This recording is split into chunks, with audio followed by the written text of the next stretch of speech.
In my lab, we focus on the study of DNA repair in eukaryotic organisms. Specifically, we look at humans, eukaryotic pathogens such as Entamoeba histolytica, and also Saccharomyces cerevisiae, which is a yeast.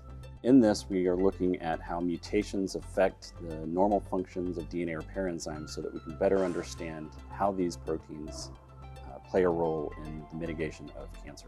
The goal for our undergraduates in our research program is to publish their work in a peer-reviewed journal.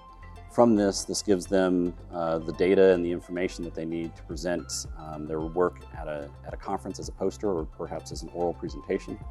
And these are all key events that they need to start to accumulate on their resumes so that they can be competitive moving forward in their careers. My lab in particular is pretty successful in getting our undergraduates to achieve whatever it is that they came to Clemson to do.